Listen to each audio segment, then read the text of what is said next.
أنا اسمي أحمد عبد النعيم، أنا تقريبا 31 سنة وبشتغل في ساقية الصاوي مدير مسرح العرايس. بيقولوا لي نعيم، ده النيك نيم، وتقدر تقول عليا برضو أنا أبو العرايس.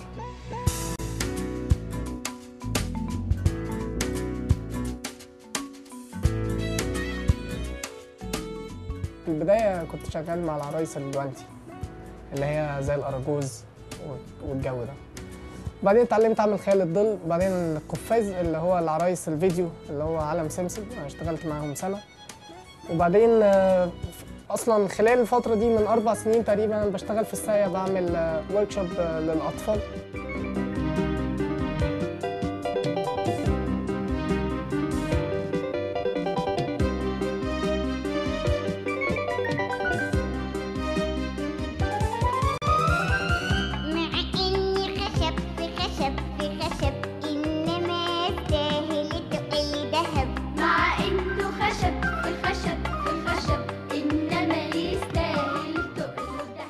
من أصعب الحاجات اللي تقابلني في تصنيع العرايس هو الميزان، البالانس، ازاي تحطها موزونة، تختار النقط المظبوطة عشان تحط الفتل، لأنه لو اتحطت في المكان الغلط مش هتتحرك الحركة المظبوطة، لأنه ده النوع ده من الشغل ما ينفعش تبقى فيه الحاجات نص نص أبداً.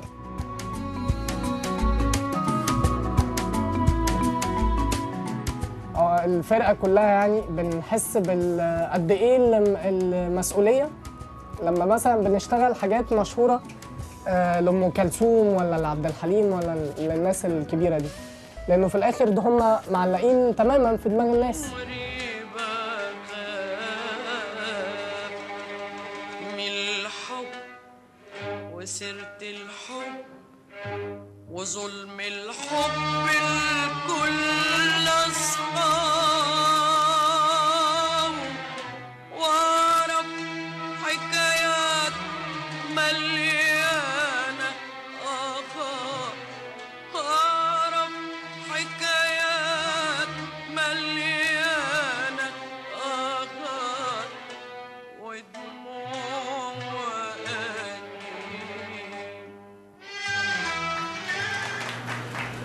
نادر انك تلاقي حد بيحب شغله يعني، بس انا بحب شغلي عشان كرييتيف. يعني بحس بالابداع، بخلق حاجه جديده وبخترع وبطور وبحاول عشان اطلع حاجات مظبوطه يعني.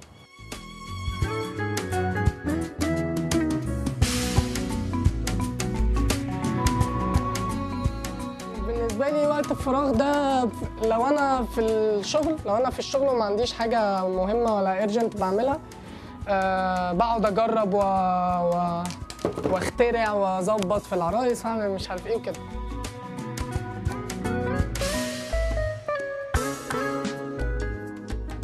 اسعد لحظه فاكرها في حياتي لما اتجوزت. امنياتي قبل نقول مثلا 5 سنين.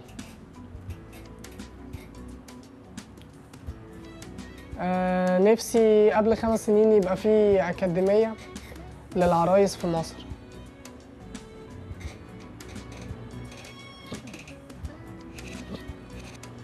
نفسي أدرس في الجامعة حاجة عن العرايس، أدرس في الجامعة حاجة عن العرايس، وأكيد بره مصر لأن مفيش في مصر جامعات بتدرس عرايس.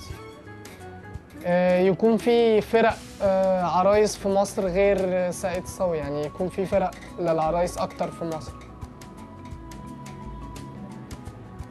إني أصنع عرايس لمشاهير الفن، المطربين ومغنيين وكده، العالميين كمان مش بس المصريين.